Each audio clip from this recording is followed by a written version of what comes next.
بسم اللہ الرحمن الرحیم۔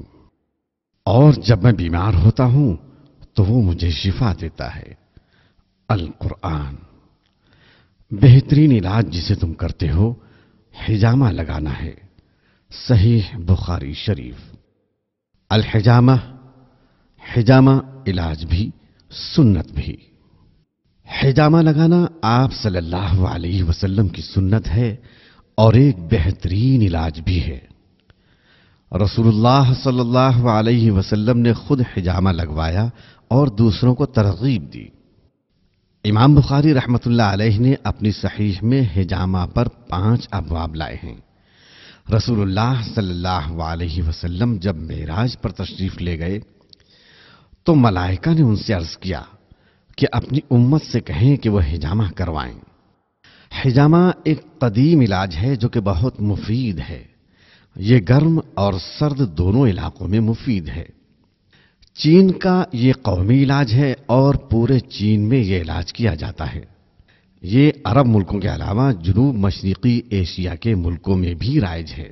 امریکہ اور یورپ کی یونیورسٹیوں میں ان طلباء کو جو کہ الٹرنیٹیو میڈیسن پڑھ رہے ہیں حجامہ پڑھایا اور سکھایا جاتا ہے۔ اس سٹی میں ہم چاہتے ہیں کہ حجامہ کا تعارف کرائیں۔ شروع میں ہم نے آپ صلی اللہ علیہ وسلم کی صحیح احادیث کو نقل کیا ہے، پھر ہم نے ان امراض کو جن میں یہ استعمال ہوتا ہے اور جن میں نہیں ہوتا ہے ذکر کیا ہے۔ صلاۃ و سلام ہو رسول اللہ صلی اللہ علیہ وسلم پر جو رحمت للعالمین ہیں اور انسانیت کے لیے روحانی اور جسمانی شفا لے کر آئے ہیں۔ حجامہ کا علاج ارشادات نبوی صلی اللہ علیہ وسلم کی روشنی میں حضرت ابن عباس رضی اللہ تعالی عنہما حضور اکرم صلی اللہ علیہ وسلم سے روایت کرتے ہیں، آپ صلی اللہ علیہ وسلم نے فرمایا کہ شفا 3 چیزوں میں ہے: حجامہ کے ذریعے کٹ لگوانے میں، شہد کے استعمال میں، آگ سے داغنے میں، تاہم میں اپنی امت کو آگ کے داغنے سے روکتا ہوں۔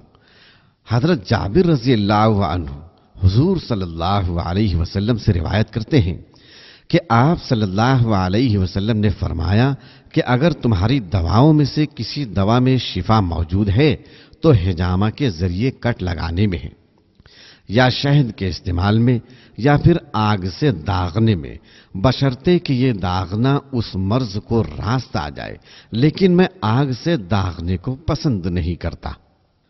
حضرت انس رضی اللہ تعالیٰ عنہ فرماتے ہیں کہ رسول اللہ صلی اللہ علیہ وسلم نے فرمایا، سب سے بہترین دوا جس سے تم علاج کرتے ہو وہ حجامہ لگوانا ہے، اور قسط البحری سمندری جڑی بوٹی سے علاج کرنا ہے۔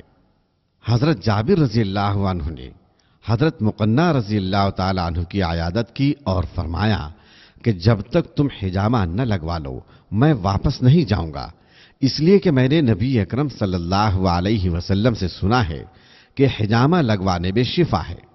حضرت سمرہ بن جندب فرماتے ہیں کہ حضور اکرم صلی اللہ علیہ وسلم کے پاس بنی فزارہ قبیلے کا ایک دیہاتی آیا۔ اس وقت آپ صلی اللہ علیہ وسلم کو ایک حجامہ کرنے والے نے بلیڈ سے کٹ لگایا تو دیہاتی نے تعجب سے پوچھا، اے اللہ کے رسول، یہ آپ کیا کر رہے ہیں؟ آپ صلی اللہ علیہ وسلم نے ارشاد فرمایا، یہ حجامہ ہے، یہ ان سب علاجوں سے بہتر ہے جو لوگ اختیار کرتے ہیں۔ حضرت مالک بن صعصعہ رضی اللہ تعالی عنہ فرماتے ہیں کہ نبی اکرم صلی اللہ علیہ وسلم نے فرمایا کہ معراج کی رات میرا فرشتوں کی جس جماعت پر بھی گزر ہوا انہوں نے مجھے حجامہ سے علاج کرانے کو کہا۔ اور اسی مفہوم کی ایک حدیث امام ترمذی رحمۃ اللہ علیہ نے اپنی کتاب میں حضرت عبداللہ بن مسعود رضی اللہ تعالی عنہما سے نقل کی ہے، جس کا مفہوم یہ ہے۔ حضرت عبداللہ بن مسعود رضی اللہ تعالی عنہ نے فرمایا کہ رسول اللہ صلی اللہ علیہ وسلم نے معراج کا واقعہ ذکر کرتے ہوئے فرمایا کہ اس رات فرشتوں کی جس جماعت پر بھی گزر ہوا انہوں نے آپ صلی اللہ علیہ وسلم کو کہا کہ اپنی امت کو حجامہ سے علاج کا حکم فرمائیں۔ اور اسی مفہوم کی ایک حدیث امام ترمذی نے اپنی کتاب میں حضرت عبداللہ بن مسعود رضی اللہ تعالی عنہما سے نقل کی ہے، جس کے الفاظ یہ ہیں، حضرت عبداللہ بن مسعود رضی اللہ تعالی عنہ نے فرمایا کہ رسول اللہ صلی اللہ علیہ وسلم نے معراج کا واقعہ ذکر کرتے ہوئے فرمایا کہ اس رات فرشتوں کی جس جماعت پر بھی گزر ہوا، انہوں نے آپ صلی اللہ علیہ وسلم کو کہا کہ آپ اپنی امت کو حجامہ سے علاج کا حکم فرمائیں۔ حضرت ابن عباس رضی اللہ تعالی عنہما فرماتے ہیں کہ نبی پاک صلی اللہ علیہ وسلم نے ارشاد فرمایا کہ حجامہ سے علاج کرنے والا کیا ہی اچھا آدمی ہے کہ فاسد خون نکال دیتا ہے اور پشت کو ہلکا کر دیتا ہے اور نظر کو تیز کرتا ہے۔ اور ابن عباس رضی اللہ تعالی عنہما فرماتے ہیں کہ معراج کی رات نبی اکرم صلی اللہ علیہ وسلم کا گزر فرشتوں کی جس جماعت پر بھی ہوا، انہوں نے آپ صلی اللہ علیہ وسلم سے کہا کہ آپ حجامہ کو لازم پکڑیں۔ حضرت ابو ہریرہ رضی اللہ تعالی عنہ نبی اکرم صلی اللہ علیہ وسلم سے روایت کرتے ہیں کہ تم جن چیزوں سے علاج کرتے ہو ان میں سے کسی میں خیر اور بہتری ہے تو وہ حجامہ لگوانا ہے۔ حضرت ابو کبشہ انماری رضی اللہ تعالی عنہ فرماتے ہیں کہ حضور اکرم صلی اللہ علیہ وسلم سر مبارک پر اور دونوں کندھوں کے درمیان حجامہ لگوایا کرتے تھے اور فرماتے جس شخص نے حجامہ کے ذریعے اپنا خون نکلوا دیا تو اب اسے کوئی خدشہ نہیں اس بات سے کہ وہ کسی بیماری کا علاج نہ کرائے۔ عبد الرحمن رحمۃ اللہ علیہ فرماتے ہیں کہ میں ابو ہریرہ رضی اللہ تعالیٰ عنہ کے پاس آیا تو وہ حجامہ لگوا رہے تھے۔ مجھے دیکھ کر فرمانے لگے کہ اے ابو الحکم ان کی کنیت ہے، تم بھی حجامہ لگوا لو۔ میں نے کہا کہ میں نے تو کبھی حجامہ نہیں لگوایا۔ اس پر حضرت ابو ہریرہ رضی اللہ تعالیٰ عنہ نے فرمایا کہ مجھے حضور اقدس صلی اللہ علیہ وسلم نے یہ فرمایا ہے کہ لوگوں کے طریقہ علاج میں سے حجامہ لگوانا بہترین طریقہ علاج ہے۔ حجامہ سے جادو کا علاج۔ حضرت عبد الرحمن بن ابی لیلہ سے روایت ہے کہ جب رسول اللہ صلی اللہ علیہ وسلم پر جادو کیا گیا تو آپ صلی اللہ علیہ وسلم نے اپنے سر پر حجامہ لگوایا۔ ابن قیم جوزی رحمۃ اللہ علیہ اپنی کتاب الطب النبوی صفحہ نمبر 146 میں لکھتے ہیں، یعنی بعض کم علم لوگوں نے اس حدیث پر اشکال کیا ہے کہ کہاں حجامت اور کہاں جادو، اور کیا تعلق ہے اس بیماری اور اس دوا کے درمیان۔ اگر اعتراض کرنے والا بقرات، ابن سینا یا ان جیسے دیگر حکیموں کو دیکھتا کہ وہ حجامہ سے جادو کا علاج کہتے ہیں تو وہ ضرور اس کو مان جاتا۔ ابن قیم رحمۃ اللہ علیہ فرماتے ہیں کہ حجامہ کے ذریعے جادو کا علاج ایسی ذات نے کیا ہے جس کی پہچان اور فضیلت کے بارے میں ذرا بھی شک نہیں کیا جاتا، یعنی حجامہ کے ذریعے جادو کے علاج میں اعتراض کی کوئی گنجائش نہیں ہے۔ عورتوں کا حجامہ لگانا اور لگوانا۔ مردوں کی طرح عورتوں کا حجامہ لگانا اور لگوانا جائز ہے، اور ضرورت کے تحت مرد نامحرم عورت کو حجامہ لگا سکتا ہے اور عورت نامحرم مرد کو حجامہ لگا سکتی ہے۔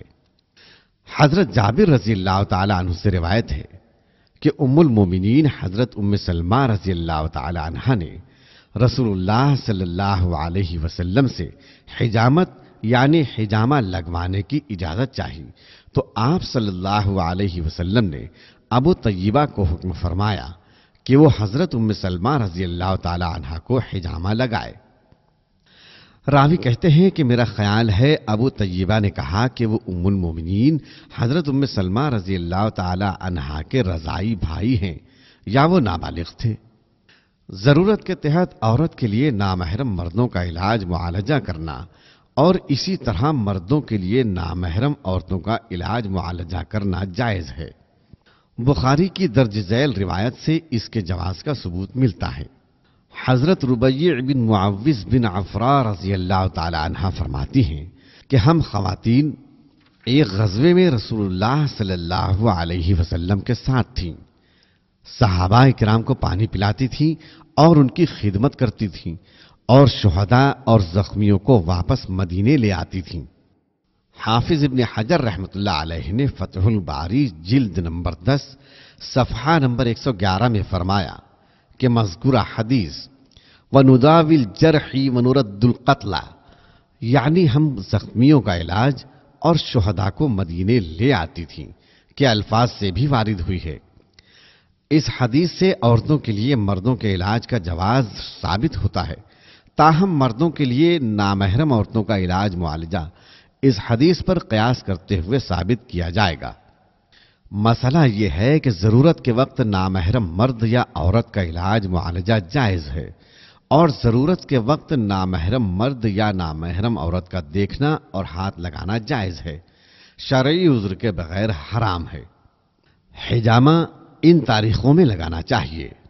حضرت عبداللہ بن عباس رضی اللہ تعالیٰ عنہ روایت کرتے ہیں کہ رسول اللہ صلی اللہ علیہ وسلم نے فرمایا، بہترین دن جن میں تم حجامہ لگواتے ہو وہ قمری مہینے کے یعنی چاند کی 17ویں، 19ویں اور 21ویں کے دن ہیں۔ روزے کی حالت میں حجامہ لگوانا۔ حضرت عبداللہ ابن عباس رضی اللہ تعالیٰ عنہما سے روایت ہے کہ انہوں نے فرمایا، رسول اللہ صلی اللہ علیہ وسلم نے حجامہ لگوایا جبکہ آپ صلی اللہ علیہ وسلم روزے سے تھے۔ حجامہ میں استعمال ہونے والے کپس اور پمپ حاصل کرنے کے لیے عارف خان سے اس نمبر پر رابطہ قائم کریں، 098 60 51 5918، اورنگ آباد، مہاراشٹر، انڈیا۔ اللہ رب العزت سے دعا گو ہوں کہ مجھے اور آپ کو نبی کریم صلی اللہ علیہ وسلم والی پیاری زندگی اپنانے کی توفیق عطا فرمائے، آمین۔